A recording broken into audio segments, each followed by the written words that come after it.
All right, I'm going to get us started.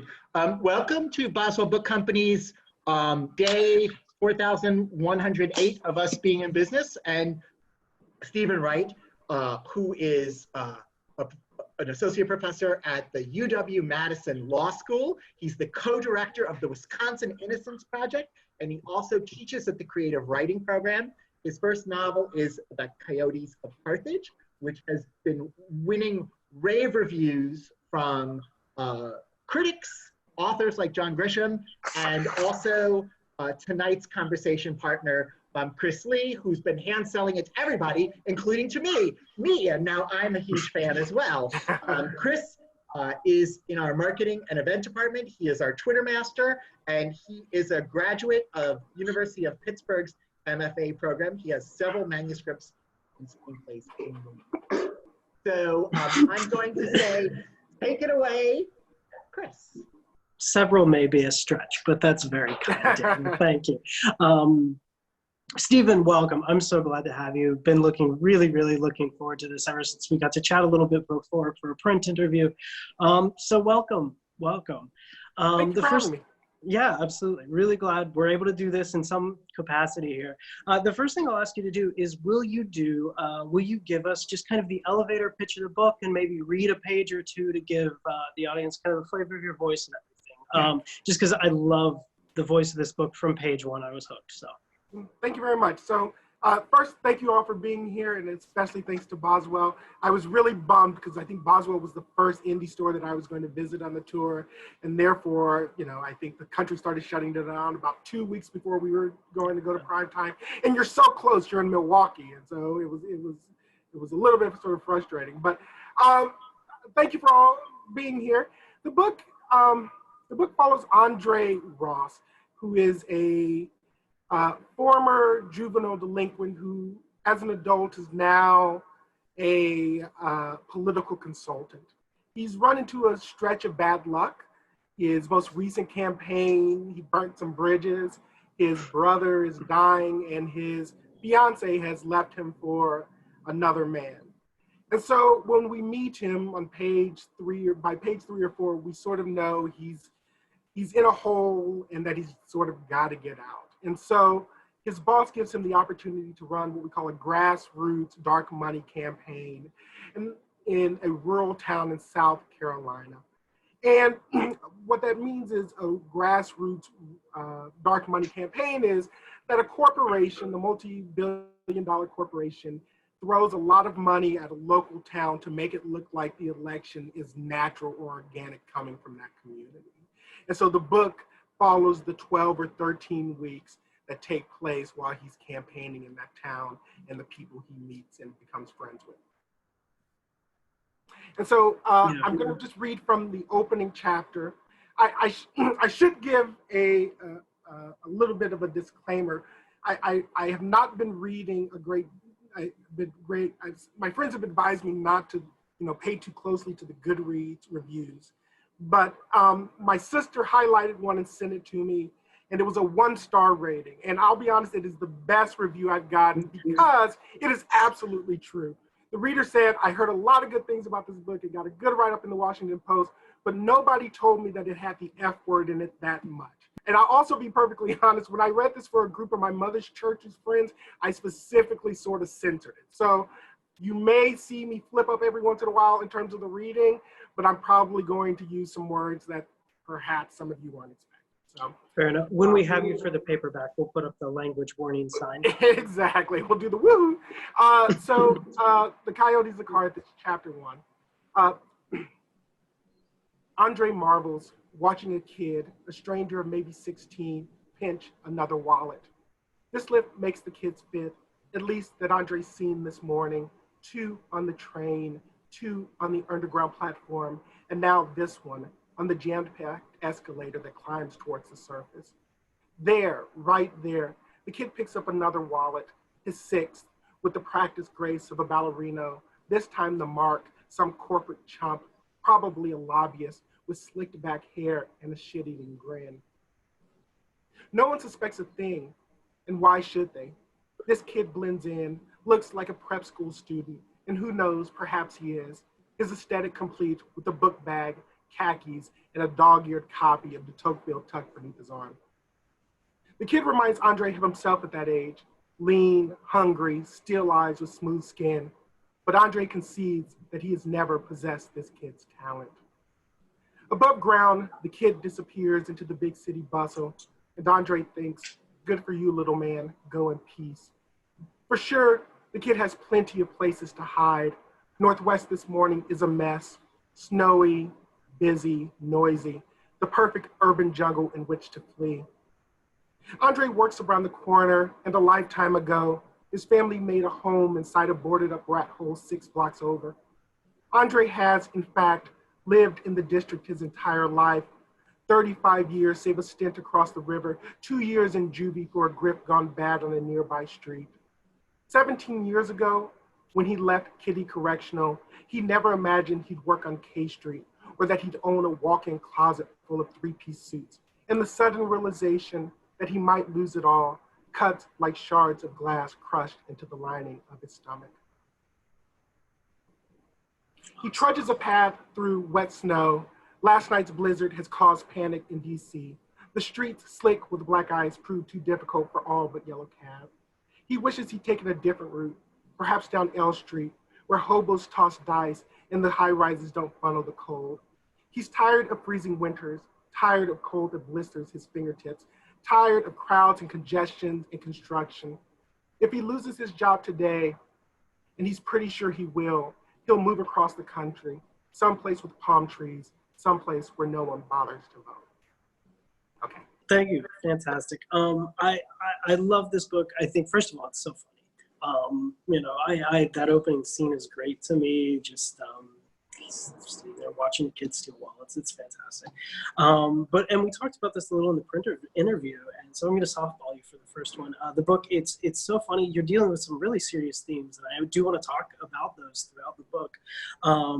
But there's this dark humor, almost gallows humor throughout the whole book. How did you do it? Because it's really hard to write funny, and I think you really pulled it off for several, through the whole book. Yeah, so I mean, I think writers often are given the advice, write what you know. And I think sometimes people misinterpret that advice. I think people interpret that to mean that you should write characters or situations that you've had in your life. Some of the people who I think most influenced my writing have told me things like, write what you know, but write the voice, write the attitude, write the tone that you know. And so if you think that this book is sort of dark and unnecessarily cynical, then you probably know my worldview. And so the novel represents, I worked for 5 years in the United States Department of Justice voting section. Our job was to go into communities where somehow the democratic process had broken down, whether as the debate we're having in this country today, whether polling places were up to snuff, whether the mail-in ballot procedures were fair and compliant with our ideas of what is constitutional and democratic. And in my case, I focused on cases that involved race issues, disenfranchisement of African Americans and Latinos. And I spent a lot of time also thinking about how military personnel and college students get disenfranchised. And so, when you go across the country, and I'm sure it's no surprise to anybody, you meet a lot of characters, especially in local government. Local government, I really believe sometimes just attracts some of the craziest people in society. Sort of people who are power hungry, but also somehow deeply, deeply inept. And that's a function, I think, of just the way our elections sometimes work. Like, you will rarely meet someone who wants to run for city comptroller, right? And so these people end up running in unopposed elections and very thin elections, and win by very large margins. And no one really pays attention to what they do, but when you sit down and talk to some of these folks, they're absolutely out of their mind. And so I tried to encapsulate all of that into the book.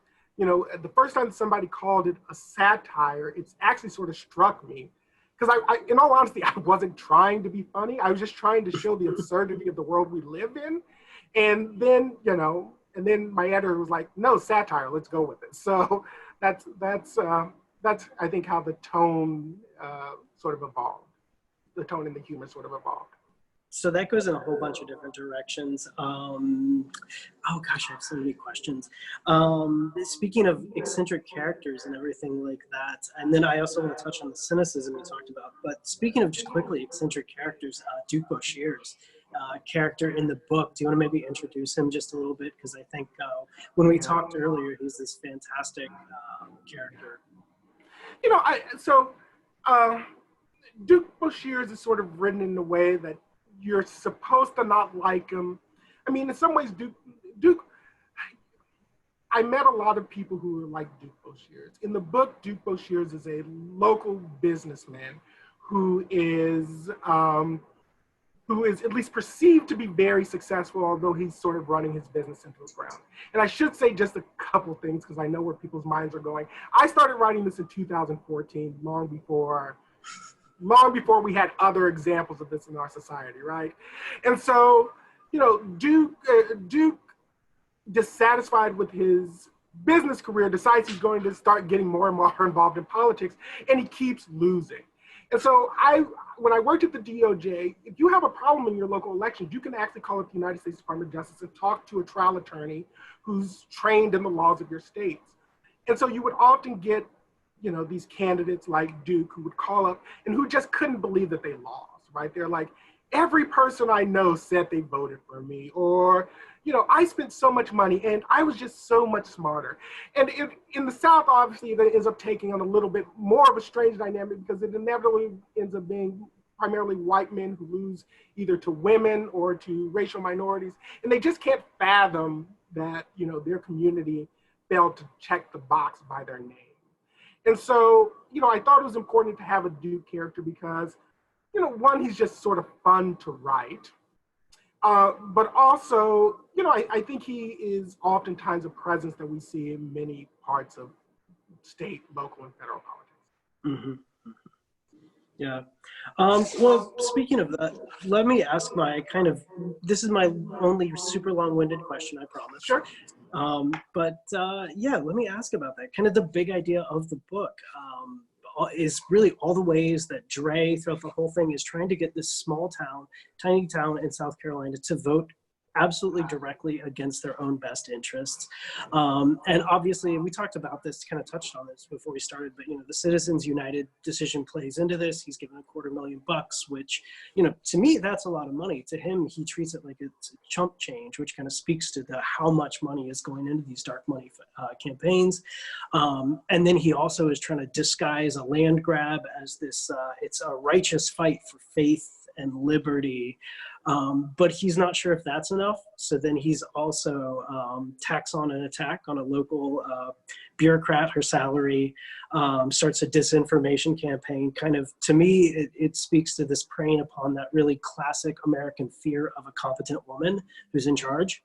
And then on top of it, you're dealing with race. He's Black, he's an out-of-towner, so he can't be the guy to come in and do all of this. So he needs a straw man, and you've got like Duke Boshere's, these bigwig blowhards who are local, and all of this. And so I'm curious, with everything going on in this book, can you talk about how representative the campaign in the book is of what's our elections, our local elections? How free and fair are they? Are they getting better, getting worse? You know, I mean, this seems like the central idea, so let's tackle it. Yeah, so I mean, starting with the role of money in politics, right? As most of, I'm sure you all know, that the Supreme Court pretty much gave corporations a lot of latitude to what they say influence elections, which is legal speech for spending money on elections, right? And I was particularly struck when Citizens United came down because I had been spending a lot of time in small towns understanding how small elections work. You know, the Constitution protects elections at all states. So we often spend a lot of time thinking about the president and Congress, but there are constitutional guarantees that ensure a fair and democratic election for your school board, your sheriff, your county council, right? And so one of the things that struck me is when I would go into towns, you would meet people who were running for office. And, you know, like I said, some of them are sometimes eccentric, but sometimes there are people who are genuinely motivated by trying to improve their community. And I might not always agree with them, but I do admit that sometimes they come from a good place. And so you would meet, for example, a librarian who also just wants to run on the school board. She's crazy about books. She's crazy about reading. She wants to make sure that everybody has opportunities, right? I'm sure there are people like that in each of our lives who influence us very young. Otherwise, we wouldn't be here literally in this space today, right? But, you know, if your local librarian is running, she's probably only scoring away $50, $100, maybe $150 at best from every paycheck. And so after a 2 or 4 year term, she maybe only has, you know, $2,000, $3,000 if she's lucky, maybe a bake sale, maybe a church bazaar. And so imagine that person running against, say, Amazon, which does come to town in some cases and drops $500,000 trying to convince the local community to pursue a specific policy. And, you know, I don't think it's cynicism. I think there's plenty of data to support that. At a certain point, the fight just becomes unfair. It's just terribly, terribly mismatched. You know, a corporation not only has $500,000, but they have a very sophisticated team of people like Dre in the book who can know how to sort of use that money, right? And so if you're running against the librarian who only has $2,000 and her entire campaign is word of mouth and yard signs, a company that buys radio ads, writes television ads, you know, those, it's not a fair fight. And so starting with that is sort of the premise of the book, right? How does that play out in communities, right? And how does that play out in terms of the poor community? A community that perhaps feels that, you know, their voice isn't listened to. You know, one of the things that I learned during my time at the Justice Department, and I think that we're sort of seeing now in the national discourse, is people define their interests very, very differently, right? People don't always define their interests necessarily in what's best for them economically or what's best in terms of the community. Some people define their interests as in they see a politician or they see an issue and it speaks directly to them. It gives them words to express what they had not been able to express, or perhaps words to express things that they were afraid to express, right? And so what Dre does is he sort of recognizes that, you know, you're not going to win the economic fight here. Selling off this land is a terrible, terrible idea. But if you sort of put it into the context of speaking directly to people who feel that they haven't been listened to, I mean, the book is purposely written in such a, I mean, the community, Carthage is poor, right? It's based upon a couple counties that I had visited and that I had known. You know, I remember going into a town once in Arkansas where I think the life expectancy in that town for individuals was like less than it was in some third world countries. And so, you know, how do people go about defining their own interest under those circumstances? I think it actually tends to be a pretty nuanced thing. And the problem, of course, is if you get the Svengali who comes to town, like Dre, who's going to excite people, who's going to work up people, and then changes that sort of anger and enthusiasm into, you know, into an election, into the ballot box, it has some very, very real repercussions. Yeah, absolutely, absolutely. Can you talk a little bit more about the places, the Carthage of the book? Because there is no Carthage, South Carolina. There's one in North Carolina. So if you try and Google that, that's what you get. But yeah, like, where is it based on? So it's based upon a couple places that I've been. The place that sort of first came to mind where, you know, I was working at the Department of Justice and I was also studying writing in the evening. I was taking local classes at a local college. And I remember I was in a small town, Jasper, Texas, that most of you probably know 15 years ago, 16 years ago, was the site of a horrible lynching. Mr. Byrd was walking home and two guys just sort of jumped him, chained him up to the back of the car, and they drove very far, and obviously it killed him. The impact of that, you know, that horrifying lynching had reverberations in that town that last to today. And one of them was how elections were happening. The city obviously became polarized, and then they would try to come back together and they get polarized again. And so I was a part of a team that was assigned to sort of help them work through that. And you just learn a lot about sort of small town life. That's where you meet the librarians who are running for office. It's also based upon places like my family lives in a small town called Pine Bluff, Arkansas, which is a fairly poor community in the Mississippi River Delta, which I'm sure most of you know tends to be among the poorest parts of the country. And, I graduated from high school in Augusta, Georgia, which is right on the border of South Carolina. So it's the town of Aiken in particular plays a huge role in my vision of what that community looks like. Mm-hmm. Mm-hmm. Okay, yeah, and talking about how elections happen, there's a great line in the book I love so much when they're debating how are we going to make this happen, where Dres says, victory's not about getting people to like something. I'm not going to get the exact part right, but it's about getting voters to hate others. Yeah, absolutely. And if you could, I think one thing in the book that I think you captured really well is all these different prejudices, and you're dealing with all these layers of it. Obviously, there's race is really central to the book, and I want to talk about that. But there's one other thing I want to talk about a little bit first that I think you captured, is how you dealt with the way women are treated in the book, and just kind of and misogyny throughout the book. And I thought it was really well handled from many, many different angles. You've got Dre, who uses the community's embedded misogyny against Paula Carruthers, who's this, just competent female bureaucrat, to kind of stir up people in the campaign. You've got Charlene, another character who people think of and kind of downplay as, oh, she's just this always pregnant rube. And you've got Mrs. Fitzpatrick, Dre's boss, who's this terrifying woman. She's been in politics forever. She's high-powered, but also we kind of get this vision of how she's become that way because of the world she's in, because of the world, how it treats her. And so I'm curious, like how conscientious were you? How focused were you on handling kind of all these different layers of embedded misogyny in the book? And how'd you approach writing about that and tackling it? Yeah.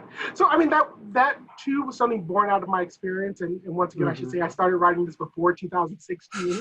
But, I mean, I was always sort of struck by, there seems to be something that happens, I think, in particular in small towns where, in particular, smart and talented women of all colors are apprehensive about actually running for office, right? They're apprehensive about the negativity that often comes with it. So they find a way to work in the civil service, and they become clerks of courts or clerks of communities and that type of thing, which is an opportunity to do some real help for a community. And, what I have often seen in the South is, these women will go away to college, they'll learn public administration, they'll learn the big ideas, and then they come home, and for some reason, they just have a problem connecting, right? And that connecting often has things to do with, I've learned this in school, and I would like to apply it here, and people are just sort of skeptical. And so, writing Paula Carruthers, I thought was very much mirrored my experience. And, I mean, even looking back just in my own life, I can remember being in classes in schools and college where, the smartest person in the room was a young woman and people would give her a hard time, right? I think all of us sort of know that experience. And, my life experience is that, when I saw that at 18 or 19 in college, it didn't go away by the time I was 30s or now in my 40s, seeing it happen here in Wisconsin. So, it was very important for Paula to sort of reflect that. It was also important for me, I've been very fortunate to have a lot of supporters and mentors in working with me. But, I mean, I've been particularly grateful just to have just a number of just very smart women who just sort of pulled me aside and said, hey, let's help and let's see how we can sort of figure this out. And so Ms. Fitz was an attempt to sort of represent that, there's a couple studies that I'm always mindful of that. In particular, women and people of color have harder times getting mentors in college and in graduate school. And so, I'm always sort of mindful how lucky that I got, right?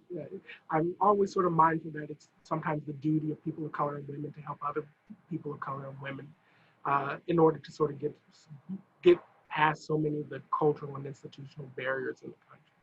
And so the novel tries to represent both Miss Fitz and Paula Carruthers in part in that light.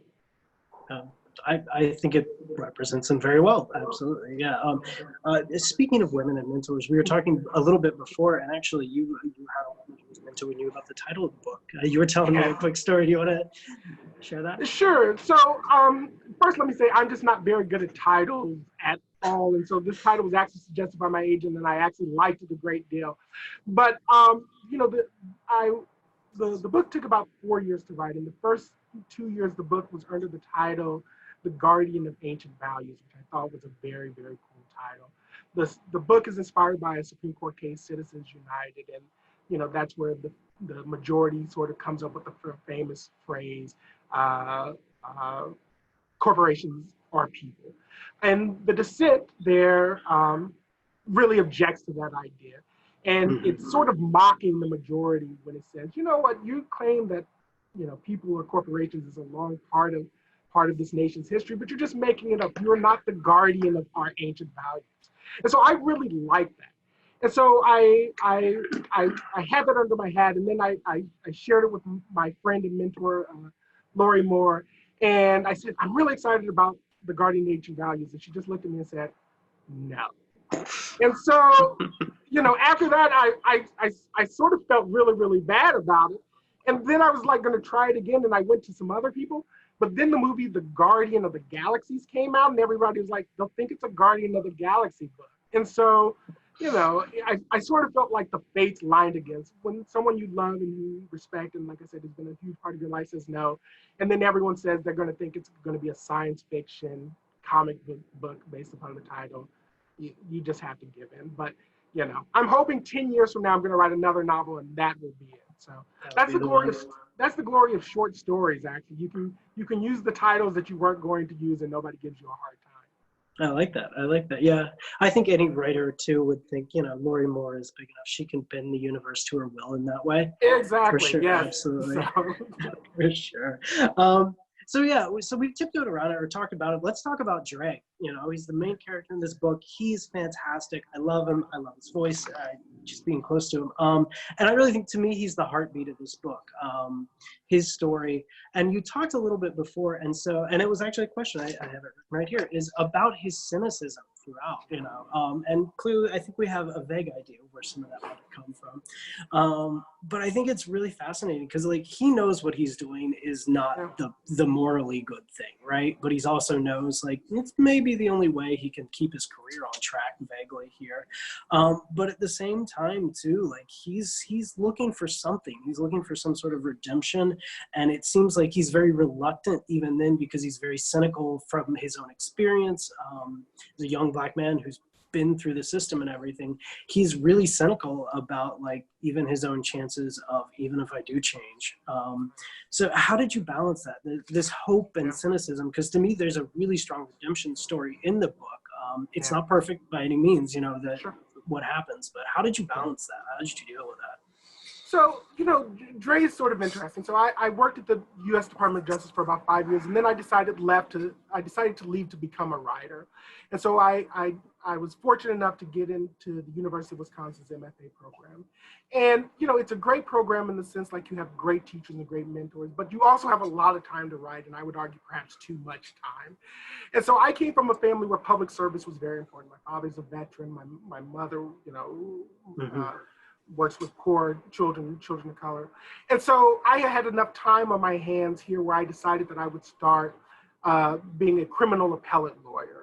You know, the Sixth Amendment gives you the right to a lawyer even in the appellate phase. And so I went down to the public defender, to the local courthouse, and said, do you guys need any help? And they were like, boy, you know, we've got a huge amount of dockets. So I didn't have that much experience with criminal law. I had a lot of appellate experience. And so I would go into the local prisons, the maximum security prisons here, and I would meet my clients. And, you know, there's something that happens when you meet your clients where they're feeling you out. Are you competent? Will you represent me? You understand me? And so inevitably I would start sharing my own personal stories. We talked about their stories, and they would just become fascinated with the politicians that I had met, right? I mean, you meet any guy serving time, and I swear he will tell you that every politician deserves to be in there with him, right? And so you would get this sort of constant theme from these people that I was meeting and representing, that, you know, politicians are basically corrupt and immoral people who, because they make the law, don't actually end up going to jail for violating the And that was really the heart of Dre. So, I mean, you know, I think Dre perhaps is a little bit cynical, more cynical than I am, but I don't think he's more cynical than many of the people that I represent, right? Just a complete lack of faith in our institutions, a complete lack of faith in, you know, people's goodness, and how easily they are manipulated by money and ego and these sort of very, you know, these very sort of base factors. And so, you know, when I, in all honesty, when I sat down and started writing Dre, I tried to write him a little bit different. I tried to, I didn't know so much about how much his prison experience would sort of influence him. But, you know, once I sort of decided that I was going to make him sort of a mix of a lot of the guys that I had met and that I admired and who, for whatever reason, you know, ended up in prison. You know, I hope one of the things that the book shares is, you know, Dre could have just as easily gone to jail for a very long time, right? That if he weren't a political consultant, there's a very real chance that he would have been behind bars. And if it weren't for the support of people like Misfits, then, you know, who knows what could have happened to him. You know, we meet his brother, who's only a couple years older than him, and his brother has just had a completely depressing life. And so there's a part of Dre that's, you know, there before the grace of God. And so, you know, that was sort of my North Star as I thought about how to chart Dre and his life. That's fascinating. Yeah. Two things. I have another question about Dre because I think I really, really deftly handled how, as you're talking about his experience going through the system, his experience, you know, as a young person. And I think it really sets up well how he expects to be treated as a Black man in the world. And I think you did an amazing job throughout the book of kind of setting up these expectations, but then also in different scenes subverting them and playing with those expectations and pulling in surprises. I don't want to spoil the book. I don't think I'm giving too much away. But there's that fascinating scene in a gas station where he's afraid someone may have figured out that he's this out-of-towner, he's involved with the election, but then even that's subverted and he's relieved when they're just staring him down for being Black in a small town in South Carolina. I wonder if you talk about that a little bit, you know, how you kind of dealt with, experimented, played with those expectations. I think to some degree, you know, one of the gratifying things that has happened on the book tour is that, you know, you get to meet with people, and the number of Black men who come up to you and say, you know, I've been in this exact moment when X happens or this happens. You know, I've been in this exact moment when something happens. But I can also tell you it's also a little bit personal. You know, I live in Wisconsin, and part of my job at the Wisconsin Innocence Project is that I'm a professor at a law school, and the students take a class, and we investigate, litigate cases of wrongful conviction. In Wisconsin, like many states, they put their maximum security prisons all over the state. And sometimes, you know, you go into some of these smaller towns, and I can tell you, in particular for a lot of my Black students, they're just fundamentally uncomfortable in small towns, right? You know, right or wrong, you know, they go and they see just a bunch of, say, Make America Great hats, or, you know, we see Confederate flags even in Wisconsin. And especially for a lot of the Black students who come from places like Philly or New York or Atlanta, where you might not necessarily see that in your face as much. You can see when you walk into a gas station with them that they're just, you know, they change as a person. And that change in how they adapt, I think, happens to everybody. I know it happens to me. And so I very much felt that I wanted to articulate in some way that would be Dre's experience going into Carthage, South Carolina. I wanted to, you know, Carthage is not a terribly diverse town. I think the line in the book is it's 80% Republican, and the remaining 20% are people who think that the Republican Party's gone too soft. And so he does not necessarily feel particularly safe in those type of communities, and the book tries to reflect that. And it also reflects other things, right? Like, I mean, there are incidences where he thinks he might have to run into cops, and I can just tell you from my own experience working with, you know, especially people who were wrongfully convicted, you know, there's real trauma and sort of being exposed to those situations again, as we're learning from the national protests. Mm-hmm. Absolutely. Yeah, gosh, I have so many questions here, and I don't even know what to ask next. Speaking of going into that town, this is kind of a left turn here, but I love just the setting of the house you put them in. And Dre and Brandon, I just love that. It's this falling down, scary house. It feels like it's gonna constantly feel like it's gonna fall down around them at any point, which kind of feels like the house of cards of this election too. How'd you build that house? I just love that thing. You want to talk about that at all? I just, on a personal note, I just have a fondness for strange buildings or buildings that aren't used in the way that they're supposed to be used. I had a friend who lived in northern Minnesota, and she lived in an old building that was both once a church and a school. And so, I've known people who, lived in, old shops and things like that. And I'm always just sort of amused and tickled and fascinated when someone uses a building for purposes that the architecture didn't intend. And so the idea that they would be living in sort of this morgue and operating their entire business from a house, it just tickled me. Yeah. Oh, it's great. It's great. I think I just saw, so I'm going to mention this. Daniel just put a link to purchase the Coyotes of Carthage in the chat there. So if you would like your copy of it, it's 20% off at Boswell. We've been chatting some. I could ask you questions all night long. I think it seems like it's about time to perhaps let anyone from the audience who's got a question, while we wait for those questions to roll in, because it's always, people are always a little shy about that first question. How about this? I have a lightning round of questions. Okay. If that works. Yes. So let me ask you, first of all, other than Dre, of course, or maybe not, of course, who's your favorite character in the book? Brandon. Brandon. I love him too. I love him too. He's great. Okay, scratch the speed around. Do you want to talk about him a little bit? Okay. We'll get back to it, I promise. But, sure. Because I love how, like, he's this flawed rich kid, but you can tell you have a lot of fondness. Like, you write with a lot of fondness for him.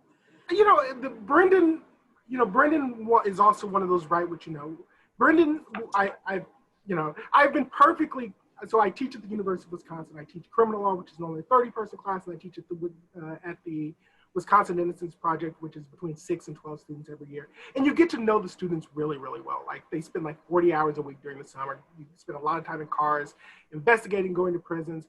And I've always been very open with my students. As soon as we get in the car, like, anything you say may end up in a book. Like, I'm just telling you right now, say what you want. If it's clever, I'm going to steal it and pretend like I made it my own. And so Brendan, for me, is definitely sort of accumulation of a lot of the students that I meet here at Wisconsin, right? The students at the University of Wisconsin, they're so smart, they're so earnest. Most of them have wanted nothing but to be a Badger their entire life. And they get here and they just want to learn about the world and how they can change the world. And that's what I got from Brendan. And so, it's always sort of amusing, like, you meet them and they're like 20 years old and there's some things that they just won't understand for another 20 years, but they really are trying to be good people. They're really trying to learn. It's not unusual for, a student sometimes to say, Steve, you're like, the first African-American person I've ever had a real conversation with. And, that's meaningful to me. Like, I'm doing my bit. This is the entire point of what a good college education should be like. You should meet people who aren't from your small town and who are different from you. And hopefully you can bond together over how I'm going to steal what you say and put it into my book. Absolutely. Absolutely. Yeah. I love his just complete unabashed, like, oh, I'm Irish now. I spent a semester in Ireland. I'm Irish now. Yeah. And I'll give it, I see a couple Pittsburgh people on the chat here. So I'll give a shout out. My professor at Pitt had a sweatshirt he would wear, Chuck, that said, of course, be careful or you'll wind up in my novel. So he proudly wore that t-shirt. So, all right, back to the speed round, folks. Don't be afraid to ask your questions, raise your hand, anything. But speed round. So you sold the TV rights. We know that's, yes. Woohoo, congrats. Thank that's you. Amazing. Appreciate it. Who do you, I have someone in my head, but who do you want to play, Dre? I don't know. I guess Michael B. Jordan is probably the one everybody says. Okay. So everyone's pulling from The Wire. Yeah. I think so, yes. Like that entire sort of group. But, it's sort of a weird thing. Like the television stuff happened and we were very lucky to sell an option, and then very lucky that, they still have sort of stuck with it. But it's beyond your wildest dream. Like when you're sitting literally at this computer right here, for 2 hours a day, 6 days a week for 4 years, you're just hoping like somebody will read it and enjoy it. So, the support that it's gotten from indies and, the positive reviews, like, I've been very grateful. And so sometimes I'm still sort of amazed and overwhelmed, so I don't really think too much beyond it, but it's been an amazing journey, and I'm grateful. Yeah, absolutely. It's well earned. The book well earns it. And also, I pulled from The Wire too, because I want it to be J.D. Williams. So I think I have a couple questions in the chat. Let me see here. Yeah, I've got one from Todd. Hi, Todd. So I'm going to ask for him. The term dark money we hear in the media, etc., very evocative, yet for Todd immediately makes what is being exposed become shrouded in a broad concept. So without using the term dark money, what money or influence do the characters care about, or do you care about? Without using the words dark money, I mean, at the core of all elections and influence are sort of two parts, right? The first part is just the opportunity to have a platform to say what you're going to say, and then to have people hear it. And so a platform can be what we see in the book, which is talking in a town square, or buying radio ads, or buying TV ads, right? And then the second part of that is crafting a message once you have that platform that actually strikes. And so to answer your question about what's important to me is, I do feel that people should have, especially in our elections, people should have equal opportunities to make their case, right? That people should have equal opportunities to at least say, this is what I'm about and this is what I can do, or to raise issues about, their competitions and, the legitimacy of their ideas. So that's the type of influence that I think a lot about. Obviously it can happen because you have a lot of money. Sometimes it can happen because apparently you're a reality TV show star. Like it can happen in ways that, we can all just sort of imagine. For sure. I've got one more question in here from Christy. What are you working on next? So I've been working on some short stories, but I actually finally figured out how the novel that's been in my head for about 6 months could actually play out. It's actually somewhat embarrassing. So, I think we're all sort of doing things in the pandemic. And so I've been reading books with some of my colleagues and family members' friends, or their children. So I've been reading actually a bunch of children's books. And then all of a sudden I was like, this plot could actually work for an adult book too. And so I've been borrowing some of what I've been looking at in sort of children's literature, especially issues around race. Books like Roll of Thunder, Hear My Cry, and trying to see how you can sort of extrapolate that into a book that, my next book wants to deal more centrally with sort of race, and particularly race identities in the years immediately following Brown versus Board of Education. Mm-hmm.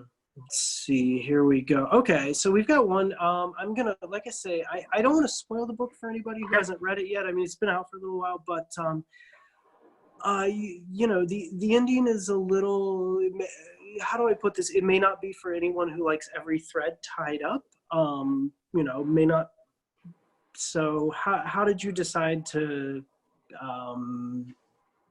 make the book work that way, I suppose? So I would say this, I like the ending. I think a lot of people like the ending. Yeah. But my own mama didn't like the ending. Like that was the one note that I got. Like, really? Is that how you want to end the book? I was like, yeah. She's like, okay.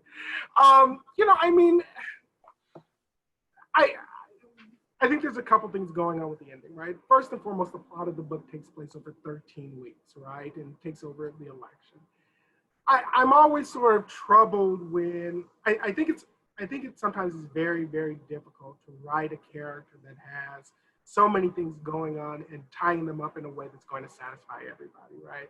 So we know that he's got some personal problems. We know he's got some drinking problems. We know he's got some identity problems. We know he's got some morality problems. We know he's got women problems. We know he's got brothers problems. So I don't know if there's really something that can sort of help. And there's not only an ending that's out there, but I don't think there's a legitimate ending out there, right? There's nothing in real life where somebody can sort of solve all those problems in the span of 10 to 15 pages, right? So, you know, what I do appreciate that people are saying the alternative to that is not to resolve any of those endings, which I think is what the critics have been saying, or the people who have been critical of it. I don't think we've had any professional critics saying it, but yes, this book and the reviews have caused me to reflect upon how I work endings, because the number of, once again, I'm not reading a bunch of the Goodreads reviews, but my sister loves to read them and calling me up about them. And the number of reviews are sort of like, this was a 5-star book until the last 3 pages. There seems to be a great deal of haterade towards the last 5 pages of the book. All right. Well, I don't know if that's like, that's very sisterly. I don't know if it's good or bad, but that's very sibling to be like, I'm going to read you another review now. Yes. And she does it in this way that she wants to sound like she's being supportive, but she laughs while she does it. So, you know, we'll see. I mean, we're a very close family and we've weathered a lot, but they are absolutely tickled by all of that. Yeah. Yeah. Well, as they should be. I mean, how could they not be tickled by this book? It's just so good. So one more here. A double question. We share a bit of your personal background and / how will you be able to maintain the brevity of the book in the TV series? Kind of 2 different directions, but whatever you want to. Yeah. So I mean, the TV series, you know, at this point, I had to learn a lot about the TV. The people who have been moving forward with it are the people who did House of Cards for Netflix. And so they're imagining maybe another 10-episode thing. And I think you can probably get 10 episodes out of the book. The bigger issue has been is I sort of had to promise a second season if they came up with if they completed the first season. So I don't plan to write a sequel anymore, but there is a synopsis of what can happen in season 2. Well, I wanted to ask Steven because we share a mentor. I work with Lorrie Moore back at Cornell, her alma mater, and she changed the way that I looked at everything in terms of reading and writing. And what was the most important thing that Lorrie did for you? So, you know, what was the most important thing that happened to me is I got really lucky that I was at the University of Wisconsin in her last year before she moved on to Vanderbilt. And so she was here and she had some time off and she had already agreed to be my thesis advisor, and we were sort of making a plan. She's like, what do you want to do? And I was like, well, I'm working on something long and I don't know what I give it. She said, why don't we just start a book club? And so we would read like an Alice Munro story like 2 or 3 times a week. And then we would just get a beer and eat French fries and talk about it. And, you know, it ended up being just an amazing experience, not only to get to work with somebody with Lorrie, but, you know, I'll be honest, like Alice Munro isn't something I think like a young, 30-something young Black man naturally sort of gravitates towards, you know, what is sort of the inner workings of women in rural Canada. But by the time Lorrie explains it to you, you're like, wow, that is me. And it ends up being a tremendous influence.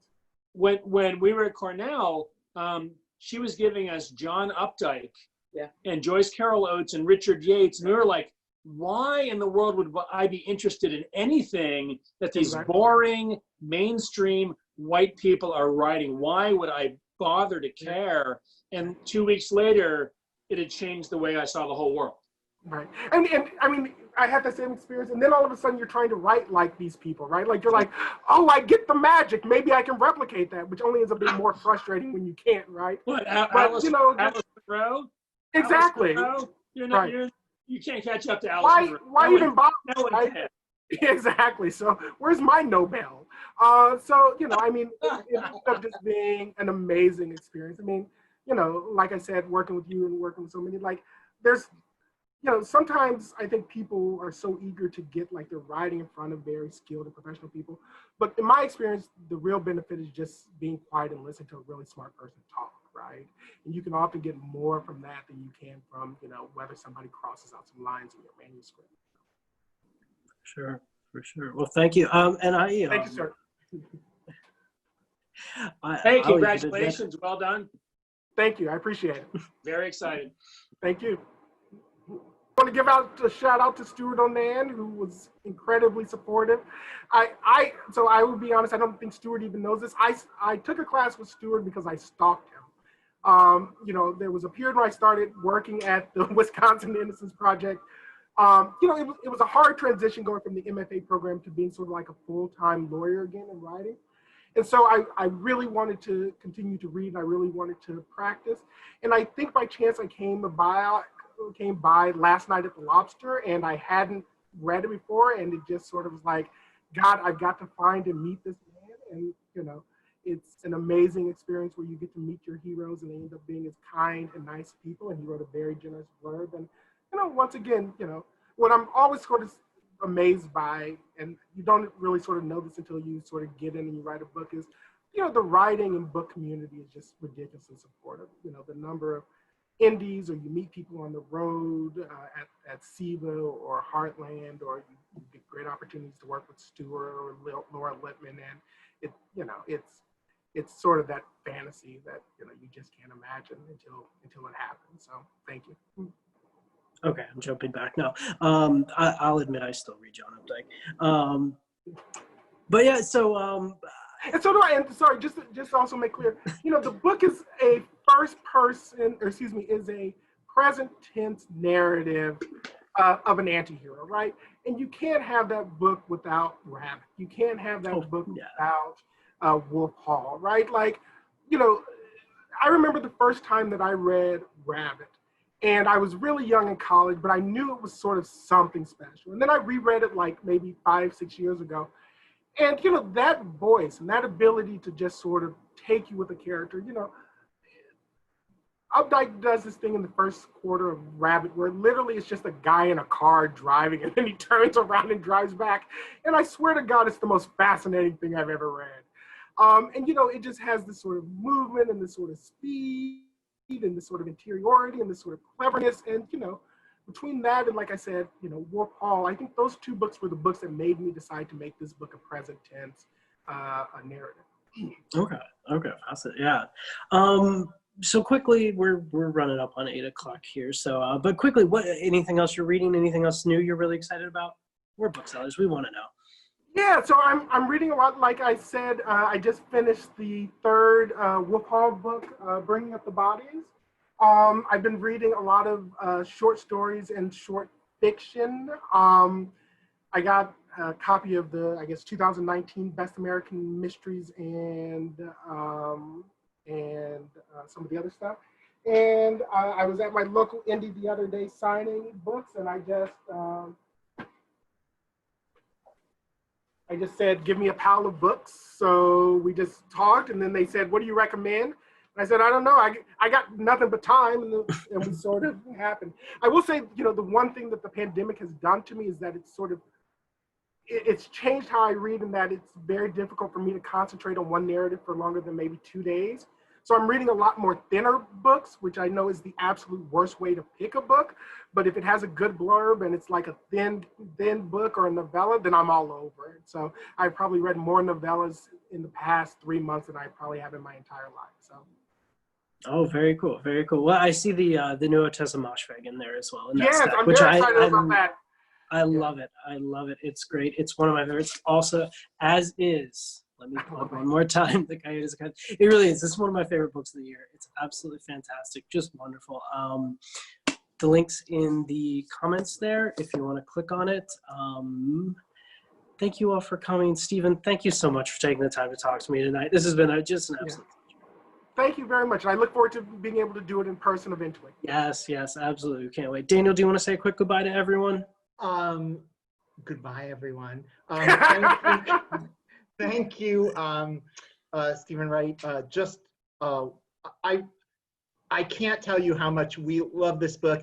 I will say one of the things I think is the trick about writing something that's sort of kind of in genre is that whole idea of tying up the loose ends, which, you know, because you're in genre, you're not in genre, but people who are expecting it to be a thriller, they see a John Grisham quote and they're like, what? This isn't all tied up. So I just want to, we just saw the paperback jacket, which is definitely trying to make it look more like The Sellout. Yes. So we'll see. You know, just our visual observation. So we'll see Yes. what direction that goes. If somebody wants a more traditional African American protagonist thriller, which I think is more in that, there's a book called Blacktop Wasteland.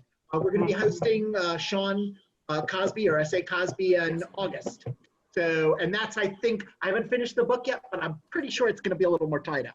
So, and I got an advanced reader copy of that, and it's a great book. So yeah, oh, excellent. Awesome.